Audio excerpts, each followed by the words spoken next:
പ്രിയപ്പെട്ടവരെ, അസ്സലാമു അലൈക്കും. ഒരു മരണമുണ്ട്, എല്ലാവരും ദുആ ചെയ്യണം.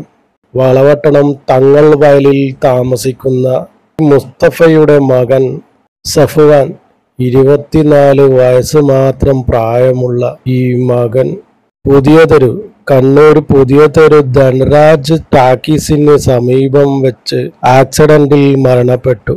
ഇന്നാ ലില്ലാഹി വ ഇന്നാ ഇലൈഹി റാജിഊൻ. എല്ലാവരും ദുആ ചെയ്യണം.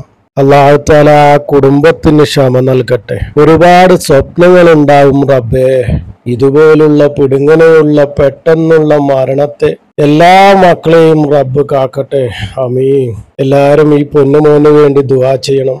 നമ്മളുടെ റോഡുകളുടെയൊക്കെ അവസ്ഥ നമ്മൾ കാണുന്നതാണ്. റോഡിന്റെ അനാസ്ഥ മൂലമുണ്ടായ ഒരു അപകടമാണിത്. വണ്ടിയിൽ നിന്നും തെറിച്ച് ഒരു ടക്കറിന്റെ അടിയിൽ തല കയറിയതാണ്.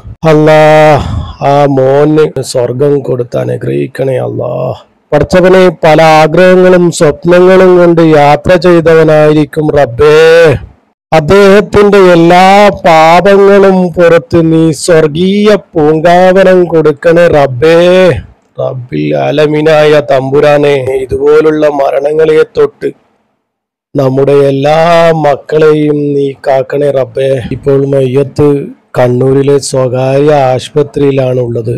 സഫ്വാന്റെ മൃതദേഹം നാളെ കണ്ണൂർ ജില്ലാ ആശുപത്രിയിൽ നിന്നും നടപടികൾ പൂർത്തിയാക്കി വളവട്ടണം മന്ന ഖബർസ്ഥാനയിൽ ഖബറടക്കും. എല്ലാവരും ദുആ ചെയ്യണം.